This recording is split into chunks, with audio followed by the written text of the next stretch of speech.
What's up, YouTube? It's your boy Johnny. Back in here with one more reaction video, ladies and gentlemen. Today we got one more from the GOAT, Mr. Thomas Sowell.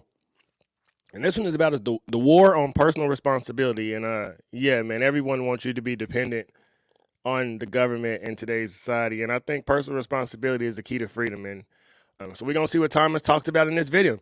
If this is your first time to the channel, welcome. Get yourself on in here now. You know, as I've said time and time again, the goal is to reach 1 million subscribers and start 1 million thought-provoking conversations. But if we can reach 100 million and start 100 million conversations, I'm with that as well, you know? I don't think we're nearly as divided as TV wants you to seem, man. We're just spirits encased in human flesh trying to figure out this thing called life, you know? So if you like what you hear in this video, please share this thing far and wide. Without further ado, let's check out the war on personal responsibility. Many of the issues of our times are hard to understand without understanding the vision of the world that they are part of. Whether the particular issue is education, economics, or medical care, the preferred explanation tends to be an external explanation, that is, something outside the control of the individuals directly involved. Education is usually discussed in terms of the money spent on it, the teaching methods used, class sizes, or the way the whole system is organized. Students are discussed largely as passive recipients of good or bad education. But education is not something that can be given to anybody. It is something that students either acquire or fail to acquire. Personal responsibility may be ignored or downplayed in this non-judgmental age, but it remains a major factor nevertheless. After many students go through a dozen years in the public schools at a total cost of $100,000 or more per student, and emerge semi-literate and with little understanding of the society in which they live, much less the larger world and its history, most discussions of what is wrong leave out the fact that many such students may have chosen to use school as a place to fool around, act up, organize gangs, or even peddle drugs. And we got to be honest about that. While right now we have this whole critical race theory debate and public schools suck, I'm a big fan of school choice as well, because I do believe that you need to get out of the neighborhood, right? But this is true, man. Most of the kids in my school, they were skipping school. They was going to smoke weed in the middle of the day. It was people having sex in the middle of the way in the building. Like, just, there's the truth. It don't matter what curriculum you teaching. If the kids aren't there to learn, it won't matter. And I could say when I got out of school at 2:15 in the afternoon in high school, it was a bunch of guys from Southeast High School already there waiting to fight a bunch of guys from my school. Only time the police was there to break up the fights, if we want to be honest. But every day after school, it was a fight. Don't talk about summer school when they mixed everybody. Because in summer school, the only two schools that's open in Kansas City is Southeast. Not Southeast, I'm sorry, but Purcell and Central. So you take all of the kids, all these rival gangs, and put them in two schools. It's a fight every day. It's a shooting every day. And then the good kids who the parents can't afford it, say, you know what? We're going to make some sacrifices. We're going to cut back on a car. We're going to eat. We're going to change the way we eat. And we're going to put our kids in this private school. We're going to move. We're going to put them in a charter school. So you get the decent individuals out of there, and then the people who can't leave, they stuck. As I think Walter Williams said, it don't matter how good the school is. If it ain't somebody to make the kid go to bed at night, to wake them up in the morning, to make sure they're doing their homework, to make sure they're eating a solid breakfast and dinner, you could teach them Albert Einstein every day. It won't change. That environment will have a stronger hold in them than what that school is teaching them. The great escape of our times is escape from personal responsibility for the consequences of one's own behavior. Differences in infant mortality rate. Will Smith is escaping personal responsibility for his terrible behavior.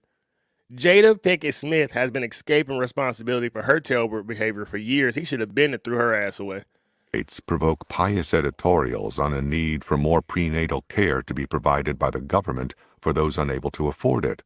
In other words, the explanation is automatically assumed to be external to the mothers involved, and the solution is assumed to be something that we can do for them.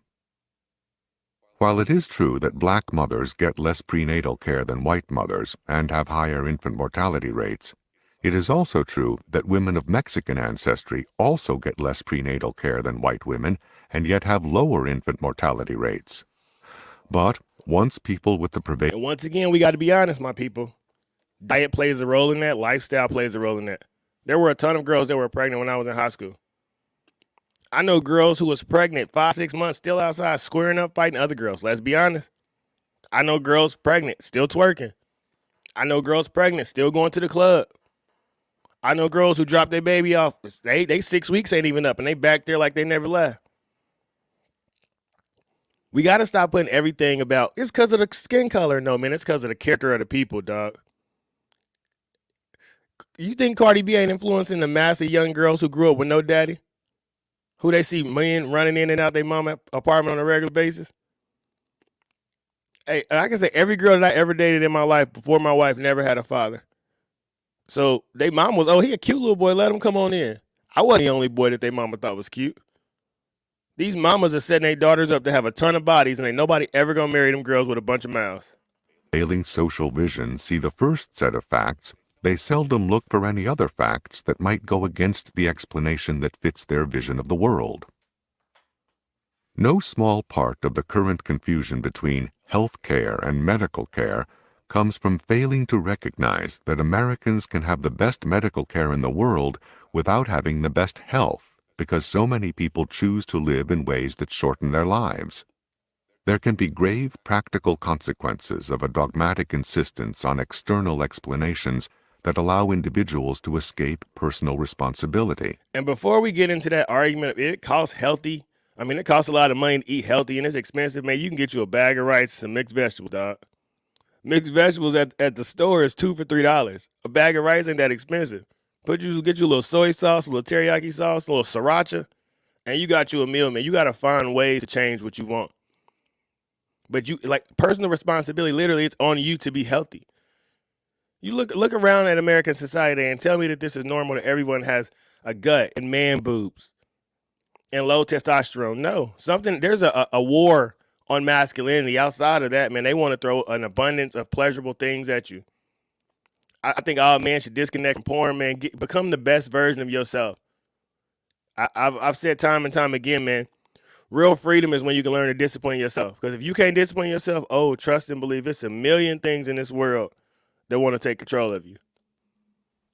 Americans can end up ruining the best medical care in the world in the vain hope that a government takeover will give us better health. Economic issues are approached in the same way. People with low incomes are seen as a problem for other people to solve. Studies which follow the same individuals over time show that the vast majority of working people who are in the bottom 20% of income earners at a given time end up rising out of that bracket. Many are simply beginners who get beginners' wages, but whose pay rises as they acquire more skills and experience. My first job paid me $5.15 an hour plus tips. Yet there is a small minority of workers who do not rise, and a large number of people who seldom work and who, surprise, have low incomes as a result. Seldom is there any thought that people who choose to waste years of their own time and the taxpayers' money in school need to change their own behavior or to visibly suffer the consequences so that their fate can be a warning to others coming after them not to make the same mistake. Where attention goes, energy flows. And I believe that school prolongs the adolescence period, and you never grow up and realize you got to take care of yourself. You should spend your 20s learning a new skill, learning a new trade, learning a new craft, not partying, not kicking it, not going to the club, not drinking. I used to say to my mama passed away 2015. But when I was a kid, I used to always say to my mama, hey, mama, by the age of 30, I ain't working for nobody else. I'm going to be in a position where I can only work for myself. I said that from the time I was 14 years old, I called it. And I had no idea it was really going to happen. But I'm a firm believer, man, you got to speak things into existence. Every day you wake up, you say, God, thank you for the blessings coming my way. I am happy, I am healthy, I am wealthy, I am prosperous, I am abundant. I can do anything, I can accomplish anything.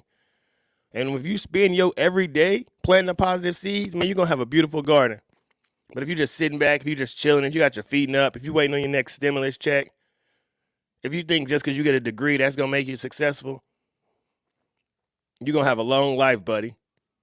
But if you work hard now and plant a ton of positive seeds, just the best years of your life are yet to come. But you got to take responsibility right now. And I seen a quote that said, the best time to plant a tree was 20 years ago. The second best time to plant one is today. It is not just the non-judgmental ideology of the intelligentsia, but also the self-interest of politicians that leads to so much downplaying of personal responsibility in favor of external explanations and external programs to solve the problem. On these and other issues, government programs are far less likely to solve the country's problems than to solve the politicians' problem of getting the votes of those who think the answer to every problem is for the government to do something. Goddamn social justice warriors. I'm so tired of these people ignoring responsibility, encouraging bad decisions. You know, like Will Smith, you get on stage and you display every negative stereotype that's ever been heard about black men. We're irrational, we're violent, we're over emotional. I'm a firm believer you got to be stoic. And I'm also a firm believer that a woman can respond to a joke herself. My wife a gangster, you crack a joke about her, she coming right back at you, bro. And so that concept, man, that was misplaced anger. That showed weakness. That showed he was a straight simp. That was beta. And we got to understand as men, we got a collective image that we got to uphold. As men, we got to have higher standards on what we accept into our life. And Will Smith, he should have been replaced Jada Pinkett with three chicks at this point. You're a walking resume. I say that time and time again. And teach your young sons how to vet women, what to accept. Because on the biggest stage, and I think it's all stage anyway. I'm an actor. I know how actors get down. But you have to understand, you want to paint the black man as hyper, angry, and masculine, and aggressive. And he could just flip a switch at any time. If I'm a cop, and you got 6'4" Michael Brown coming towards me, I was scared. I was fighting. You see, if Will Smith, if Mr. Fresh Prince from Bel-Air could turn that switch on, what you think a young boy from the projects could do? You get what I'm saying? You paint those negative stereotypes about yourself, and then you get mad when they smack you in the face. When responsibility is knowing you got how to conduct yourself everywhere you are, no matter what. Every time I get on this camera, every time I walk in my house, I'm a walking resume. But I'm also a role model for every little boy. What the hell I look like teaching little boys? Hey, that's how you handle stuff, bro. On site, you just run up and put hand. Man, come on. And yet we concerned about the white man. The white man judge us, and white supremacy make us look bad. Have some responsibility and accountability for your actions. And I'll finish this video out with saying, man, anybody can do anything. We all have greatness inside of us. But you have to believe it. It's not up to me to tell you how great you could be. It's up to you to look yourself in the mirror every day and realize, like, damn, I'm really it. I'm the chosen one. And once you get that, man, you could be the glitch in the matrix. Because I'm not just saying these words just to gas people up or, I just sound nice. No, really, man, greatness is inside of all of us. And if I don't get it to the top first, somebody will, man. XX Extension was great. Pac was great. Nip was great. Malcolm X was great. Marcus Garvey was great. But energy doesn't go anywhere. It recycles. Bob Proctor taught me that. Rest in peace. Anything the mind can believe and conceive, it can achieve. So what are you trying to accomplish? What do you want to take into your own hands and make happen? Because everything you see around you was manifested. It started as an idea. Write the vision down and make it plain. You know, and the Bible says you have not because you ask not. So write down what you want. Ask for it. And then start working for it day after day. Don't look up. It can happen today. It can still happen tomorrow. You know, as they say, God can take you from waiting on it to walking through it. Until next time, man, spread love, spread positive vibes. Be the change you wish to see in this world. Keep telling the truth. That's all you can do. And the more you tell the truth, man, you unconsciously motivate others to tell the truth as well. But you are great. You are loved. You are special. You are beautiful. You can do anything. You can accomplish anything.